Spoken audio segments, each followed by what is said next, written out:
हाय दोस्तों, कैसे आप लोग। मैं उम्मीद करता हूं आप लोग ठीक होंगे। अपशीर प्लेटफॉर्म को लेकर के एक बड़ी अपडेट दिया है अपशीर की तरफ से, और ये कहा है कि अब इसको इस्तेमाल करने पर भी पैसा लगेगा। अब आपको इसका इस्तेमाल में पैसा देना होगा, ठीक है। ये स्पष्ट है। अब किस किस काम में पैसा देना है इसका कैटेगरी है, ठीक है। यानी अकाउंट खोलते ही आपका पैसा तो नहीं लगेगा, लेकिन हाँ, इसके अंदर जब आप इन कीजिएगा माई सर्विस के अंदर, फिर आपका कहाँ कहाँ पे पैसा लगेगा ये चीज पूरा डिटेल दिया गया है। क्या क्या आप देखते हैं उसके हिसाब से पैसा लगेगा, ठीक है। क्योंकि अपशीर पहले तो फ्री था, कुछ भी आप शो करके देख सकते थे या डाउनलोड कर सकते थे। अब भी फ्री है, कुछ चीज उसमें अब भी फ्री है, और कुछ चीजों के लिए पैसा है। किस किस चीजों के लिए पैसा है आपको इसी वीडियो में आपको हम बता देंगे। बने रहिए, आखिर तक बने रहिएगा। दूसरी खबर है दोस्तों कि अलर्ट किया गया है जो बाहर के लोग हैं, या वैसे भी सबको अलर्ट किया गया है कि अगर आपके पास कोई मैसेज आता है, क्योंकि हर किसी के पास सोशल मीडिया है, मैसेज है, तो अक्सर लोग होता है ना, लिंक भेजता है, तो इस लिंक को क्लिक न करें। ये कहा गया है कि इस लिंक से बचें। और वैसे भी अगर आपको फोन करके बोले कि हम किसी चैरिटी के लिए अपना एक वेलफेयर हम चालू किए हैं, आपको इसमें कुछ दान कीजिए, कुछ योगदान कीजिए, कुछ आप अपना यानी अपनी तरफ से दीजिए, इस तरह से बातें जो करता है, यानी इसको आप ऐसे ले सकते हैं कि आज से 2 साल या 1 साल पहले अब भी आता है कॉल कि लॉटरी फंस गया आपका, तो आप इतना पैसा आप भेजिए, फिर आपका लॉटरी का 1 करोड़ 2 करोड़ जो भी है आपको मिल जाएगा, ठीक। इस तरह के कॉल आते थे पहले भी, और अब भी कभी कभार आते हैं। अभी तो सतर्क हो गया है चोर लोग भी, क्योंकि अब ऐसे कॉल को लोग अटेंड नहीं कर रहा है और इसका जवाब भी ठीक ठाक दे रहा है उसको, इसीलिए वो लोग हार के दूसरा पैतरा आजमा रहा है, दूसरा तरीका अपना लिया है। यानी किसी गरीब के नाम पे पैसा मांग रहा है, किसी एनजीओ के नाम पे पैसा मांग रहा है, किसी यानी ओल्ड एज होम जो होता है उसके नाम पे पैसा मांग रहा है। तो कई तरह से ये लोग पैसा मांगने का सिस्टम बना लिया है, ताकि इससे क्या होगा कि इनका जो रोजी रोटी है चलता रहा है। चोर लोगों का भी रोजी रोटी होता है तो चलता रहा है। इस पे सरकार ने बड़ा सतर्कता बताई है कि आप जो है ना, ऐसे कॉल या ऐसे मैसेज का उपयोग ना करें, यानी इस्तेमाल ना करें, उसको क्लिक ना करें। ऐसे कॉल से सतर्क रहे, अलर्ट रहे, ठीक है। या सोशल मीडिया पर भी हो, जैसे आप इंस्टाग्राम चलाते हैं, फेसबुक चलाते हैं, व्हाट्सएप चलाते हैं, तो ऐसे जगह भी मैसेज आते हैं और लिंक आते हैं। लिंक क्लिक करने के बाद अभी तो ऐसे सिस्टम आ गया है कि आपका जो मोबाइल का कैमरा है वो भी ओपन हो जाता है, डायरेक्टली ओपन हो जाएगा, और आप कहीं भी रहिए आपको वॉच करेगा। आपका माइक्रोफोन ऑन हो जाता है किसी एक लिंक को क्लिक करने से। यानी कई सारे चीज है मोबाइल के अंदर जो हमारे समझ से बाहर है, आपके समझ से बाहर है, और वो चलता रहता है, हमें पता भी नहीं चलता है, ठीक है। तो इस तरह से अलर्ट रहिए। और क्या खबर है आगे मैं बता देता हूँ। और 1-2 सवाल है कुछ मेरे व्यूअर का, उनका भी आपको मैं जवाब दूंगा। बने रहिए, आखिर तक वॉच कीजिए और चैनल सब्सक्राइब लाइक शेयर जरूर कीजिए। सऊदी में घरेलू कामगारों के लिए आसान बनाने के लिए अपशीर प्लेटफॉर्म के इस्तेमाल की सलाह दी जाती है, जो कि आंतरिक मंत्रालय के द्वारा लॉन्च किया गया है। अपशीर रिपोर्ट सर्विस के जरिए कामगारों को अपना दस्तावेज प्राप्त करने या डाउनलोड कर सकते हैं, प्राप्त करने, प्रिंट करने और सबमिट करने की अनुमति भी मिलती है अपशीर प्लेटफॉर्म से। इसके जरिए घरेलू कामगार की जानकारी प्राप्त करने, फैमिली मेंबर की जानकारी प्राप्त करने, ट्रेवल रजिस्टर इंफॉर्मेशन प्राप्त करने में मदद मिलेगी, जिसके लिए कोई शुल्क नहीं चुकाना होगा। वहीं ट्रैफिक इंफॉर्मेशन या ट्रैफिक उल्लंघन के बारे में जानकारी प्राप्त करने के लिए 25 रियाल का भुगतान करना होगा। तो कुछ जगह है जो आपको पैसा देना है, कुछ जगह है निःशुल्क है, फ्री है, ठीक है। इसके लिए ट्रैफिक एक्सीडेंट क्लियरेंस रिपोर्ट प्राप्त करने के लिए 29 रियाल का शुल्क चुकाना होगा।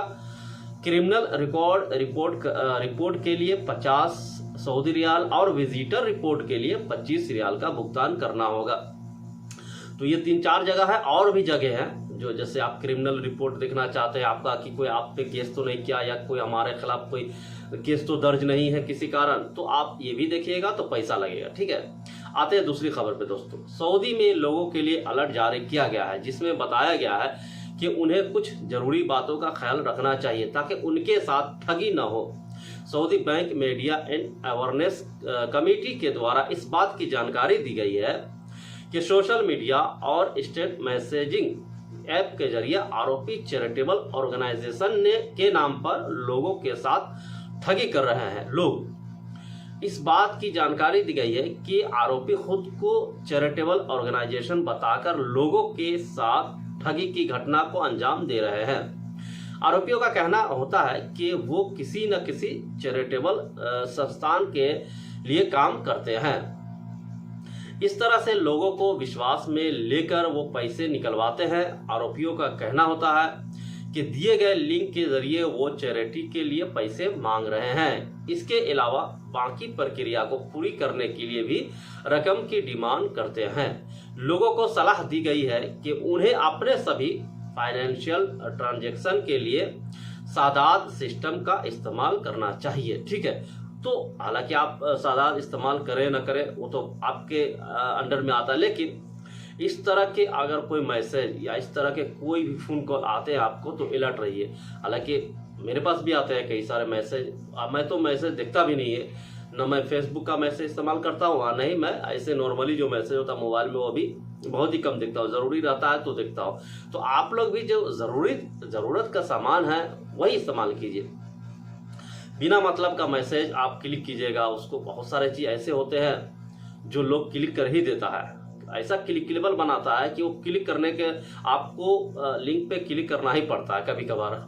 मेरे साथ भी ऐसा होता है, तो कभी कभार हमको लिंक पे क्लिक करना ही पड़ता है, देखना ही पड़ता है कि आखिर है क्या ये। ठीक है, तो इस तरह के मैसेज आता है जो कि भाई मैं चैरिटेबल आदमी हूँ, तो मैं उसको एक ही जवाब देता हूँ, तुम कमा के मदद करो। अगर तुम मुझसे मदद लेना चाहते हो बेहतर है तुम कमाओ, मेहनत करो, मेहनत करके उसको तुम मदद करो। नहीं कर सकते हो तो उस चैरिटेबल से तुम निकल जाओ। जो जेन्युइन आदमी होगा वो इस तरह से फोन कॉल नहीं, वो डायरेक्ट फिजिकली मिलता है किसी से जो जेन्युइन आदमी है, और लोग जो जानते हैं उनको वही उन पे पैसा देता है। और सऊदी अरब में तो बाजाब्ता पैसा जो किसी भी मुल्क को दिया जाता है, जैसे बकरीद के मौके पे या जो सदक़े होते हैं वो किसी भी सरकार द्वारा दिया जाता है सऊदी अरब में, बजाते उसका रजिस्ट्रेशन होता है, हर चीज़ होता है, उस हिसाब से उसको फंड मिलता है कि इतना फंड आपको मिलेगा, यानी चैरिटी के तौर पे जो सदका ज़कात जिसको कहते हैं, तो इतना इस देश को, इतना इस देश को, इस तरह से यहाँ सऊदी अरब में एक यानी मेनू बना हुआ है कि हर देश को थोड़ा थोड़ा करके मिलेगा जो सदका ज़कात का पैसा आता है उस वो पैसे। ठीक है, अब वो चैरिटेबल के लिए दे रहा है या किसी आम नागरिक को दे रहा है वहाँ का, ये तो वहाँ का सरकार और यहाँ का सरकार समझे। बाकी ऐसे नॉर्मली फ़ोन करके कोई किसी को अगर बोले तो आप उसको हाँ या ना में जवाब दीजिए, फ़ोन कट कर दीजिए। ठीक है, क्योंकि चैरिटी करना ठीक है, करना चाहिए, चैरिटी सदका ज़कात तो करना ही चाहिए, तो ज़रूरी है, लेकिन चैरिटी के नाम पे भीख मांगना ये गलत है। ठीक है, तो ये कुछ अपडेट थी दोस्तों, और सतर्क रहिएगा और ऑफिशियल प्लेटफार्म पे जाइएगा तो ये भी देख लीजिएगा कहाँ पे कितना पैसा लेता है, चेक कर लीजिएगा। जो भी आपका केस का होगा उसमें पैसा आप लगता है तो आप चेक करके आप अपना डाउनलोड कीजिएगा। और एक सवाल था अपने व्यूअर का, तो एक सवाल है कि उनका पूछना था कि भाई मेरा इकामा 1 साल हो गया, क्या मैं कफाला ले सकता हूँ? ठीक है, अच्छा एक चीज़ और मैं आप लोगों को बता दूं कि आप लोग जो उसमें इंग्लिश का वर्ड लिखते हैं ना वो थोड़ा साफ साफ लिखा कीजिए। वो पता नहीं सेंटेंस नहीं समझ में आता रहता, कभी कभी क्या क्या लिखा रहता है समझ में नहीं आता। ठीक है, तो वो कफाला ले लो 1 साल का, तो 1 साल हुआ है, किस कारण से लीजिएगा? कोई कारण होना चाहिए ना आपके पास, बिना कारण का कैसे लीजिएगा? तो इस तरह से है, कारण नहीं है बिना कारण का। हाँ, अगर सैलरी नहीं दे रहा है या आप पे कोई ज्यादती कर रहा है तो ठीक है आप ले सकते हैं। अगर अगर दे रहा है सब कुछ ठीक ठाक है तो आप किस हिसाब से लीजिएगा? ठीक है, कंप्लेन कीजिए आप लेबर कोर्ट में, देखिए क्या लेबर कोर्ट अगर बोलता है आपको एक्सेप्ट करता है कंप्लेन तो ठीक है आप ले सकते हैं। दूसरा है कि भाई लेबर कोर्ट से एक बंदा है जो खुरूज लगा रहा था, पता नहीं, तो एक तरफ के बात समझ में नहीं आएगी, एक तरफ के बात सुनने में तो समझ में नहीं आती है कि हाँ हुआ क्या है दरअसल। तो लेबर कोर्ट में उसका एग्जिट नहीं लग रहा है। अब तो लेबर कोर्ट जाने के बाद ही पता चलेगा, क्योंकि हो सकता है कुछ समस्या रहता है, कुछ पेपर रुका रहता है, कुछ तो काम रहता है, तो आप रुक जाइए हफ्ता 10 दिन, उसके बाद में देखिए क्या होता है। ठीक है, जाते आते रहिए लेबर कोर्ट, उससे आपको पता चलेगा कि कहाँ तक मेरा काम चल रहा है, कहाँ तक प्रोसेस हुआ नहीं हुआ। ठीक है, तो ये सब कुछ कारण है जिसकी वजह से रुका रहता है। ठीक है, तो मुझे लगता है दोस्तों आपको सवाल का जवाब मिल गया होगा। मिलते हैं नेक्स्ट वीडियो में। Thank you.